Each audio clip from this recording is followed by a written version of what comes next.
Salve peixeiros, com muita honra, sejam bem-vindos a mais um vídeo do canal SFC Raiz, agradecendo como sempre de coração aos 966 inscritos de momento na página, mas se estiver vendo pela primeira vez, desta força também, seja mais um membro para ajudar a desenvolver conteúdos desse espaço 100% santista e por tabela atingir a meta de 1000 inscritos neste canal.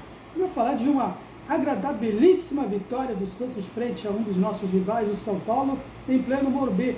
Algo que não acontecia desde 2019.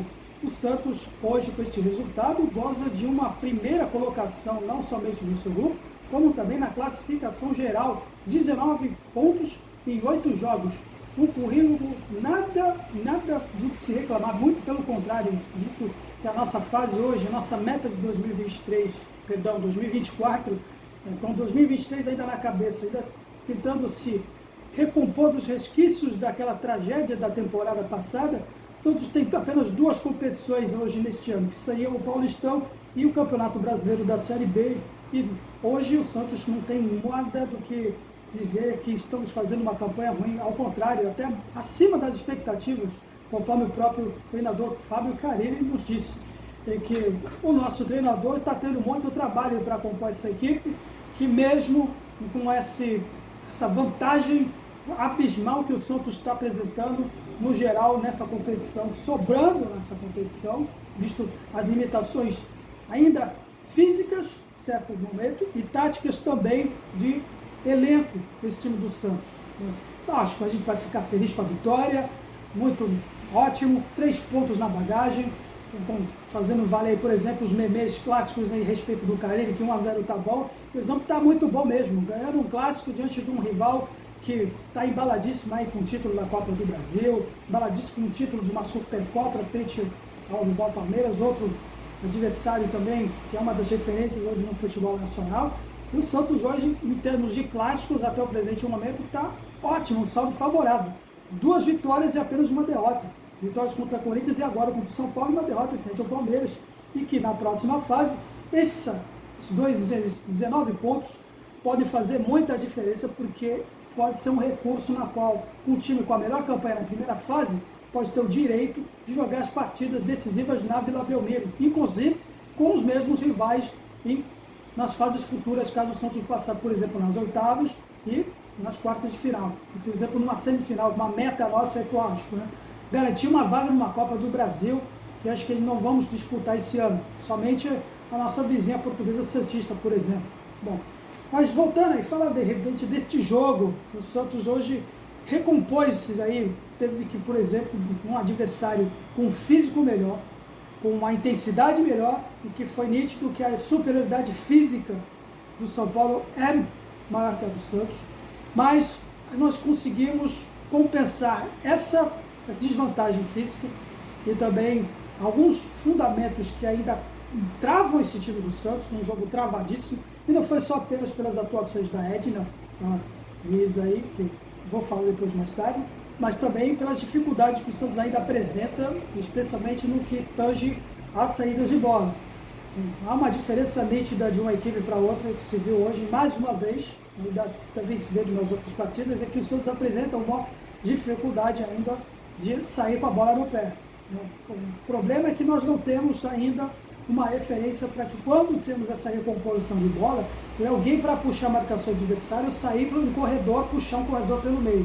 Ainda temos jogadores que apenas recebem a bola e pelas costas, de costas para o gol, na meta adversária. O que dá tempo para o adversário, lógico, não pensar 2 vezes e conseguir roubar a bola. Várias roubadas de bola que o Santos sofreu nas partidas, sobretudo no primeiro tempo. E que pois o Santos, com a vantagem superior, só se limitou, renunciou ao seu direito de ter a posse de bola. Essa dificuldade acaba limitando aí as nossas ações, toda que a gente, lógico, precisa construir jogadas.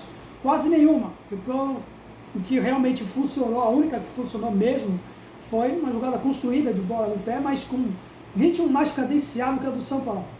Então, de uma vez não vai ser sempre que a gente vai ter essa vantagem, de ter esse recurso a favor, não vai ser sempre que a gente vai poder fazer isso. Uma equipe adversária mais veloz e com mais capacidade de roubar a bola no meio do campo. Mas o único lance realmente de perigo surgiu de uma transição lenta nossa, cadenciada, entendeu? que, se eu não me engano, acho que foi um chute do Pedrinho, me corrija se eu estiver enganado, e depois só isso, depois o Santos não conseguia realmente sair com a bola, realmente construir jogadas, seja pelas alas ou pelo meio, muita coisa também.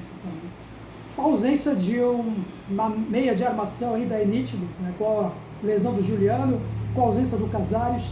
E hoje o Carille optou pelo Otero desempenhando essa função, não necessariamente pelo meio, mas que fazendo aquela movimentação que ele gosta de fazer pelas alas, pelas pontas, porque não surtiu muito efeito, infelizmente, mas precisamente surtiu na hora de fazer a contenção da defesa, quando a equipe do São Paulo via com tudo nas suas jogadas, sobretudo nas linhas de fundo, nas alas, nas laterais, como também o recurso que eles têm vantagem com nós, que é os toques de bola de profundidade. E aí vai o mérito da nossa dupla de zaga, por exemplo, que no fim do primeiro tempo o Caleri fez um gol que foi ligeiramente impedido, mas que com a inteligência da nossa dupla de zaga, que fizeram a chamada clássica linha burra do primeiro tempo, entendeu? É isso aí que, infelizmente, temos ainda essa dificuldade de fazer a construção de jogadas em função disso.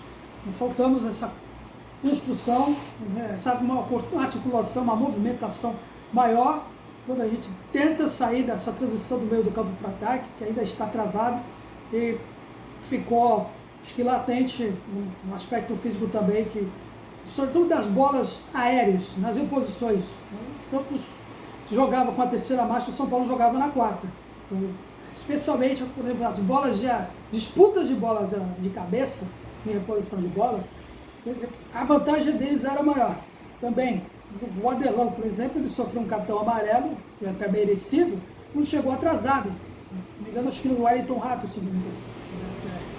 E o Santos tem esse problema físico ainda, né, de tempo de bola.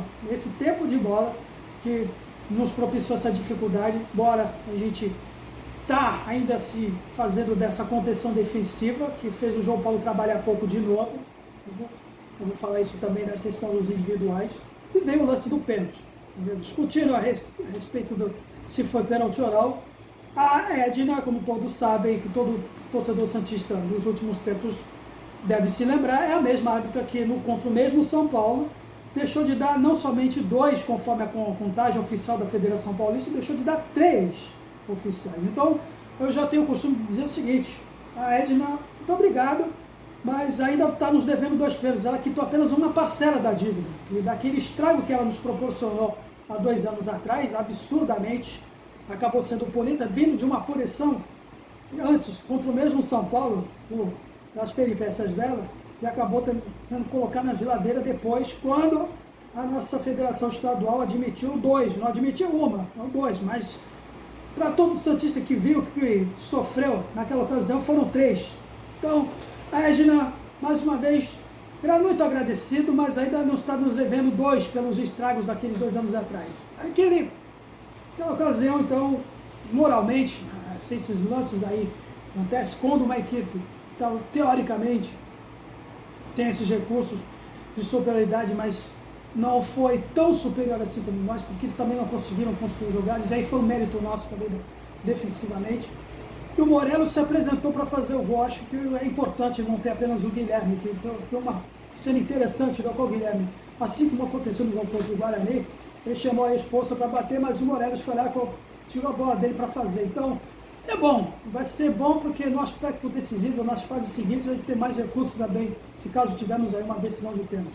O que ainda peca e que talvez o torcedor, o santista ainda fica com uma pulga atrás da orelha, é que na hora, depois que temos um placar a nosso favor, não há uma necessidade de renunciar tanto com a posse de bola, sendo que a gente podia ter o recurso do contra-ataque, a gente praticamente não deu a posse de bola para o São Paulo. E por questões de sorte, eu vou dizer sorte mesmo, porque se não fosse o fato da bola ter batido ou não no atacante de São Paulo, teríamos saído do Morumbi com um empate. Uma falha de cobertura nossa, quando estava forçando muito na parte nossa da lateral direita, e que nossa contenção também falhou com as mexidas que o Carille tentou fazer, seja por opções, lógico, físicas, algo que ele precisa conciliar também, seja também na parte dessa, como disse e mencionei, sempre. Individualmente falando, o João Paulo lógico, trabalhou mais. Muita gente está criticando ele pelo fato de não ter a clássica saída de bola para o gol. Entendeu? Mas hoje, por exemplo, não dá para se reclamar dele. Em todos os momentos em que ele teve que sair, ele saiu. E teve até uma certa dose de sorte quando um dos lances de longa distância do São Paulo não bateu rasteirinha, bateu em cima dele. E hoje não comprometeu, e mesmo que aquele gol fosse legitimado, o gol no fim da partida do segundo tempo, não teria sido culpa dele. Mas vai ter muita gente que vai dizer que foi. Assim, o Rainer, que começou na lateral esquerda, e que talvez tenha uma dificuldade de química com ele e com o Guilherme nas jogadas pelas alas na etapa inicial. E no segundo tempo ele sofreu muito, ele não conseguiu talvez desarmar como poderia desarmar, por exemplo, nas investidas do lado esquerdo. O gol de empate dele poderia ter saído naquele lado. Mais uma vez, o mérito da Edna também. A nossa dupla de zaga também, mais uma na conta, uma atuação regular, rapaz do Gil, por exemplo, que embora tenha sofrido um pouco nessa reposição de bola que eu falei, né, nas saídas, quando a gente tenta fazer essa transição da defesa para o meio do campo, e que hoje, pelo menos, hoje ele talvez quase ele falhou, especialmente na etapa inicial, com certas duas bolas de cabeça que foram em cima dele, com uns 1,93 m de altura, o jogo poderia subir um pouco mais, mas lógico, isso aqui é apenas um toque, apenas de crítica, mas nada para que algo que tenha malhar a atuação do Gil na etapa complementar, por exemplo, que deu conta do recado junto com o Joaquim, que ele compensa, ele contrabalança o peso dele, a lentidão do Gil, com a velocidade do Joaquim, um jogando para o outro, que isso é muito importante também, essa a dupla de zaga ideal do Santos. O Rainer que entrou na lateral esquerda, e quando ele entrou na lateral direita, que iniciou foi o Aderlan, que essa reposição, especialmente foi justamente do lado dele, ele perdeu muitas bolas, sofreu muito também. Não somente ele, mas outros jogadores que têm esse problema, eles recebem sempre a bola nas costas. Ainda a gente precisa trabalhar um pouco isso, mesmo com essa maratona de jogos aí que a gente está sofrendo, talvez tenhamos esse intervalo de respiro de uma semana para outra, de um jogo para o campeonato, talvez o Carille possa talvez ter mais tempo aí de treinamento para ver esse problema que nós temos de sair embora. E o Aderlan hoje não teve uma atuação tão regular como, por exemplo, ele teve nas outras partidas quando subia mais para cá. No nosso meio do campo, mais uma vez, repetitivo, mas tem que falar, né? O João Schmidt foi a nossa espinha dorsal, defensivamente na contenção, mas junto com o Diego Pituca, e acho que talvez falta um pouco mais de desenvoltura da nosso meio ali, com o recurso de sair com a bola para o ataque. O Diego Pituca está perdendo muita bola pelas costas. Já vi muita gente dizer que não é a dele.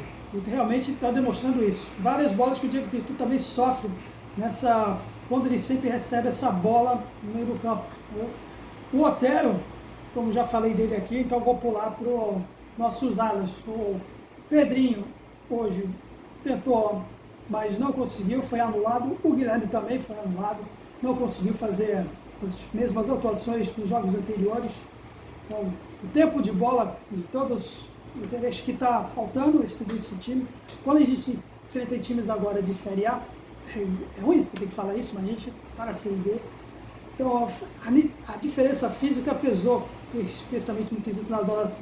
E o William Bigode, embora tenha passado em branco hoje, ele procurou se movimentar. Eu não vou ser tão crítico com relação ao William Bigode, porque justamente quando a bola não chega nele, não joga nos nossos atacantes, é difícil. Quando ele tem que auxiliar também, ele tem que buscar a bola, como aconteceu em várias outras ocasiões, aconteceu de novo. Então esse problema do meio a gente precisa resolver. Enquanto nas substituições, o Morelos foi o rapaz que fez o pênalti, foi o rapaz que auxiliou também quando a proposta foi nossa de segurar o resultado, fez o paredão, fez bola nas costas, fez o recurso de jogar com o nosso tempo a favor, fazer a bola correr com o nosso tempo, coisa que poderia ter sido mais se a gente não passasse por esse sufoco todo. E o Felipe Jonathan entrou justamente para que a nossa reposição fosse melhor, e que também não adiantou muito, porque ele mais uma vez possui ainda esse defeito de propiciar um pouco os espaços do adversário, quando o Rainer foi deslocado para o lateral direito. Outra substituição, o Marcelinho, que entrou logo depois para auxiliar justamente nas investidas deles pelo lado direito. E hoje pode dizer que Em que pese o lance do gol anulado, em que ele não foi muito bem, pelo menos depois ele acendeu um pouquinho a luz de pisca dele e conseguiu ficar um pouco mais atento. Entendeu? Eu vou falar, acho que o único cara que eu posso criticar de antemão aqui, que é o Nonato. Realmente, mais uma partida dele que a gente não sabe o que ele está fazendo. A hora ele foi descolocado depois pela ponta, depois que o William Bigode saiu, para dar uma opção no contra-ataque, hora depois para fazer contenção no meio, que ele não, mais uma vez foi nulo, e toda a bola que ele recebe, toda a bola que ele perde, e foi um erro, na minha opinião, vai endossar isso de novo, foi um erro, renovação de contrato com esse Nonato, até agora não mostrou por que foi, mais uma vez, ter um vínculo prolongado com a equipe do Santos. Jogar com ele está se mostrando, por enquanto, que é um a menos. E por último, mesmo o Ronald de Coco faz substituir a opção padrão que o cara ele faz sempre quando tem um placar a favor para segurar o resultado, e também não dá para contar com alguém com um veterano, embora, lógico, ele foi importante no ano passado para dar um impulso moral, mas a gente precisa de mais opções no meio, precisamos de mais recursos para que a gente não precise passar com tanto perrengue que a gente está aí tendo que sofrer para segurar o resultado. Tá bom, mas já não está ainda o suficiente, lógico, né? Essa temporada que a gente está precisando aí agora passar por esse gargalo, tem certos momentos aí que a gente pode talvez aproveitar, aí o que eu posso dar um adianto aqui, nessa excursão que o Santos fez aí com a equipe do Sub-20 lá no Catar, alguns jogadores talvez possam ser observados pelo Carille, que também possam fazer sombra aí na opção do meio com o João Schmidt, no caso do João Vitor Balão, do Ivonei, do Wesley Patati. Muitos podem ter criticado aí depois da tamanha, né, porrada que a gente tomou aí de goleada de times que foram disputar esse torneio com a equipe principal, que disputamos apenas com o Juventude. Eu não vou ser tão crítico assim também nessas situações desses três jogadores aí em questão, que talvez possam ser observados pelo Carille, que futuramente aí possa auxiliar nesse time que está, né, tentando conciliar esse fato físico, né, que ainda estamos desfocados aí do Furk, do Juliano e do Casares por enquanto. Fora também o lateral Jorge, não sabe se vai continuar, não se sabe se vai ter o vínculo rescindido ou não. Até agora, né, poucas coisas aí a favor, falando a respeito do Jorge, que poderia ser uma opção nossa na lateral esquerda. Eu acho que o Kevson provavelmente não vai poder jogar esse ano. E também o menino que entrou contra o Mirassol, o Souza, né, mal entrou e já está se tratando também do fator físico. É um aspecto aí que merece uma certa dose de atenção para nós também, sim, que se a gente está realmente a contento no quesito físico, que pode fazer diferença depois nas competições. Mas por enquanto, tá bom, 1-0 tá ótimo, melhor campanha do campeonato, e vamos, que é o Santos malandro. Deixe sessões de crítica na seção de comentários se você gostou desse vídeo, e também até a próxima. Santos sempre Santos, valeu!